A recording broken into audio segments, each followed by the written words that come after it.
त्यांनी स्वतःच्या हस्ताक्षर मागायचे 1,61,000 त्यांच्या स्वतःच्या पाळण्यावर धर्म पाळण्यावर.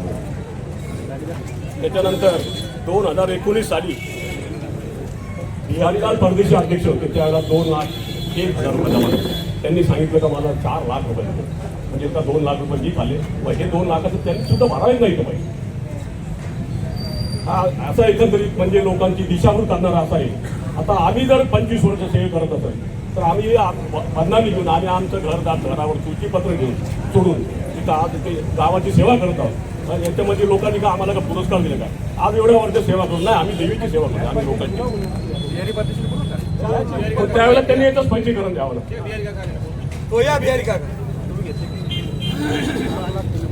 आता शामराव बोलले 2014 साली 36,000 दिले, 2014ला 36 दिले, 2011ला शामराव पांडेवाळ्याला 39,000 देतो.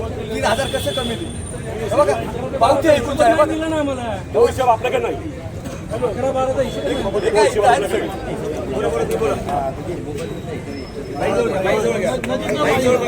यात्रा चांगली व्हावी यासाठी सगळे तोंड बंद करू नये.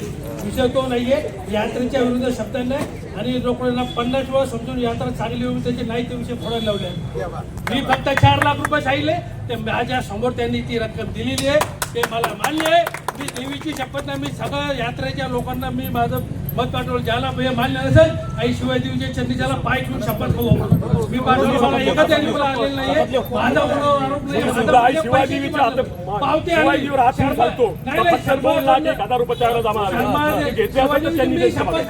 त्यांनी शर्माने 4 लाख दिले. विषय तो नाहीये.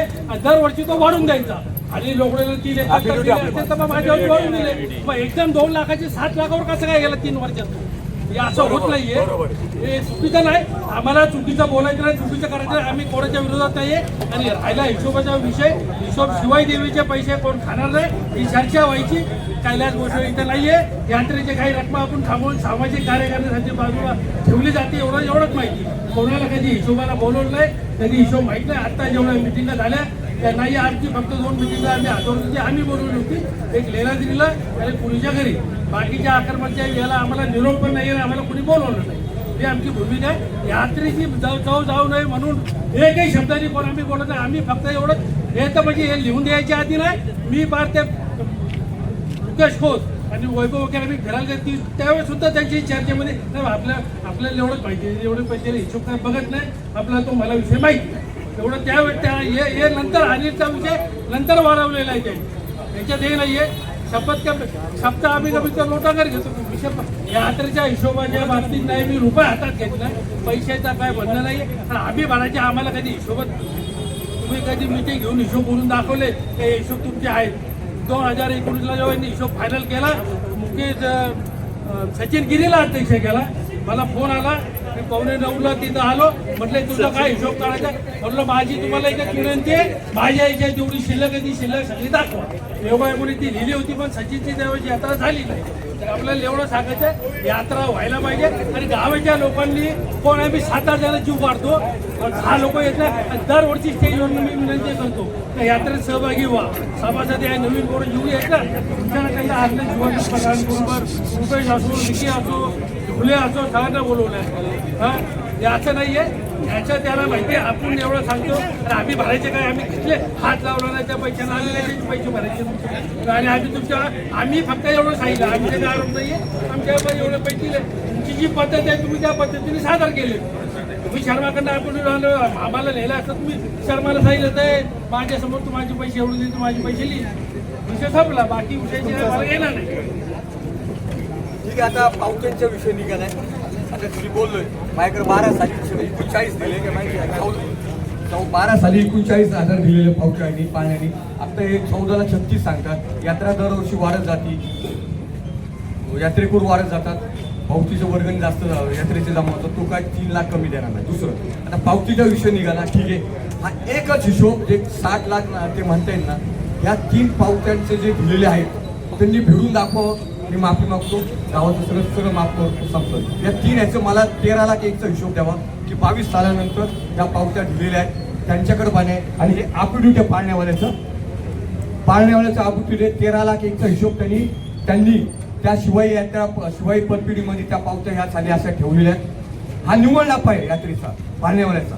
वर्गणी सोडून द्या, वर्गणी हा भाग नंतरचा आहे. वर्गणीतूनही जमा झाल्यावरून झालेल्या खर्चातून कधी 1 लाख राहतील, कधी 50 राहतील, कधी 75 राहतात. वर्गणी कमी जास्त होती, कधी तिची मंदी असती, कधी 10 पेठेत गेलो तो 8च पेठ्या केल्या, वर्गणी वेळ संपलाय, त्या 2 पेठेच्या वर्गणी राहिल्या, ती कमी जास्त होईल. पण 1000 देतं तो 500 देईल, त्याच्याशी मान्य त्याला दुमत नाही.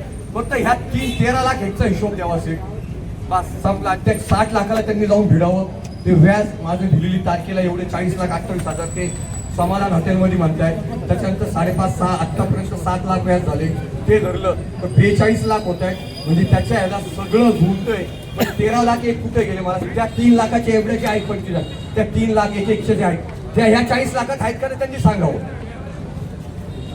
त्याचं उत्तर फक्त एवढं ॲप्रूव्ह करून दिले त्यांनी दाखव. माझ्याकडे ॲप्रूव्हची सही शिक्के नाही, प्रिंट आउट आहे.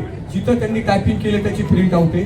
त्यांच्याकडे सही शिक्क्याचं नोटरीचं जे असतात तिकीटं गोल सील लावतात त्यांच्याकडे आहेत. त्यांनी हे 2022ला 3 लाख, 2023ला 4,70,000, 2024ला 5,31,000 आणि 2025ला 7 लाख.